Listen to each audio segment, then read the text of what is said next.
Você já deixou de ler alguma notícia num site de um jornal porque o conteúdo era exclusivo para assinantes?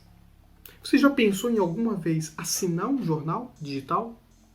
E participar de uma campanha de financiamento coletivo? Ou seja, contribuir com um jornal sem ter uma assinatura, um produto diretamente associado. Pois esse é o tema do meu novo artigo, que foi publicado agora em dezembro na revista Estudos em Comunicação.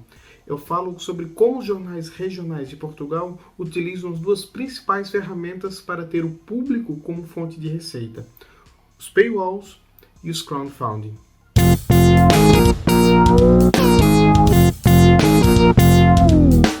O artigo traz um mapa de como a imprensa regional de Portugal, no meio digital, utiliza essas ferramentas. Eu queria saber quais deles utilizam o paywall, qual deles fazem campanhas de financiamento coletivo, quais deles têm o site todo aberto e quais deles ainda priorizam o impresso.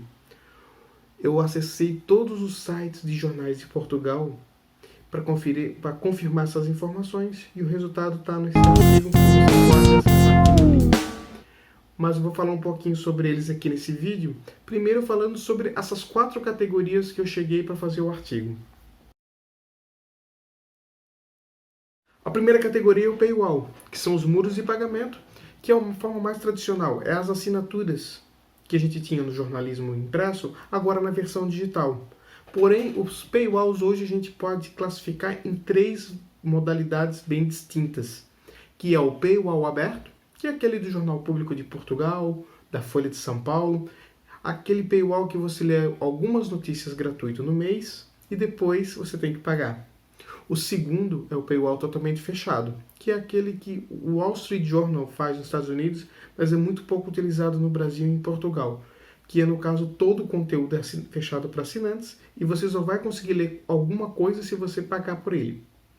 E o terceiro é o Paywall Premium, que o público já está usando, a Folha também já usa de alguma forma, que é quando você também deixa parte do conteúdo aberto e parte fechado. A diferença não está no número de acessos que você vai fazer nesse site por mês, e sim no tipo de conteúdo.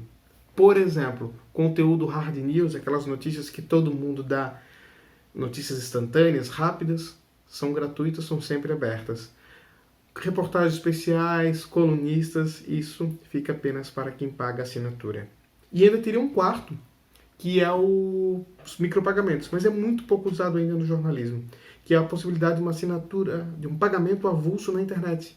Então você teria que ter uma carteira digital, virtual, com verba, com recursos, onde você entra num site de um jornal e paga 10, 20 centavos de euro, no caso, por uma notícia. É um método ainda muito pouco utilizado no jornalismo, mais comum, por exemplo, no mundo dos games, porque gera um transtorno ainda maior para uma pessoa conseguir acessar o conteúdo, né? A pessoa tem que fazer o pagamento na hora, senão não lê. Quando você é assinante, você já só simplesmente já entra com login e já está automaticamente acessando a notícia. O segundo são os crowdfunding, as campanhas de financiamento coletivo, que surgiram para questões mais sociais. Depois, quando foi para a internet, os artistas começaram a utilizar ele para gravar novo álbum, escritores para lançar seus novos livros, e depois chegou no jornalismo. Chegou no jornalismo com campanhas específicas para produzir, por exemplo, algumas reportagens especiais, ou seja, era um valor definido antes, você junta as pessoas para pagar, e depois que tem o dinheiro, o trabalho é executado. Mas hoje nós temos muito comum, principalmente nos podcasts, o financiamento coletivo recorrente, que você contribui mensalmente com um projeto e recebe algum tipo de benefício, algum tipo de brinde, que na verdade não é o mais importante. É só para dizer que você ganhou alguma coisa. O que importa ali é você contribuir com o meio de comunicação para que ele continue existindo. Como eu falei antes, os podcasts são os melhores exemplos. Nós temos, por exemplo, o Mamilos e o Xadrez Verbal do Brasil, que tem boas campanhas de financiamento. Mas há também outros projetos de jornalismo que também fazem boas arrecadações com campanhas recorrentes. Por exemplo, a Agência Pública tem uma campanha muito forte de financiamento coletivo. E no caso internacional, nós temos o The Guardian, um dos maiores jornais da Inglaterra, que o conteúdo no site é totalmente gratuito, mas sempre vem com uma campanha junto com um banner junto às notícias, pedindo para você contribuir com o jornal, e eles ainda colocam: contribua para que você não precise, para que o jornal não precise fechar ele para os assinantes. É uma campanha bem legal. As últimas duas categorias que eu fiz para esse artigo são conteúdo totalmente aberto, que é o que, como a internet surgiu, né, no jornalismo online, ou seja, você não paga nada, todo o conteúdo que é produzido por aquele meio é disponibilizado sem nenhum custo, sem nenhuma contrapartida. E no caso de Portugal, eu ainda tive que criar uma quarta categoria, que era o apenas impresso, que o conteúdo no site é todo gratuito, mas ele não é completo. O jornal produz muito conteúdo que é exclusivo para quem, em alguns casos, assina também a versão impressa, e em outros casos esse conteúdo só está na versão em papel, não existe na versão digital. Uma coisa bem estranha, mas ainda existe em Portugal. Ou seja, são essas 4 categorias. Todo jornal, de alguma forma ou de outra, está num deles. O que o mapa de Portugal mostrou? Mostrou primeiro que essa opção apenas impresso é muito maior do que eu pensava. Tem muitos jornais que ainda são totalmente dependentes do papel, ou seja, a transição para o digital ainda é um desafio para alguns jornais. Que a região norte do país, próximo ao litoral, Porto, Braga, é onde tem o maior número de jornais nativos digitais, e esses nativos normalmente não cobram conteúdo, ele é todo aberto. E quem costuma fazer paywall é jornal antigo do resto do país, ou seja, jornal que é uma marca muito forte no papel, e quando vai para o digital faz essa associação e também quer que o assinante leia pelo menos a versão digital. Às vezes tem uma assinatura separada, às vezes é só uma assinatura papel e online, mas pelo menos tem o conteúdo todo disponibilizado na internet na hora, não esperando a próxima edição, que é o caso do apenas impresso. Esse assunto é muito importante porque no jornalismo nacional nós já temos um domínio do paywall. Seja ele o paywall aberto ou seja o premium, que são os 10 mais utilizados, mas é muito difícil você encontrar um jornal nacional ou internacional que não tenha esse controle e que não busque receita junto aos seus assinantes. Os crowdfunding, como eu falei, eles são muito fortes em projetos alternativos, muitas vezes ligados a ideologias políticas, e na podosfera, justamente porque o podcast é uma ferramenta que somente agora está surgindo as opções de assinatura. Então ele surgiu todo gratuito e as pessoas precisavam financiar ele de alguma forma. Há 2 preocupações nesse assunto. Primeiro, uma possível elitização da notícia.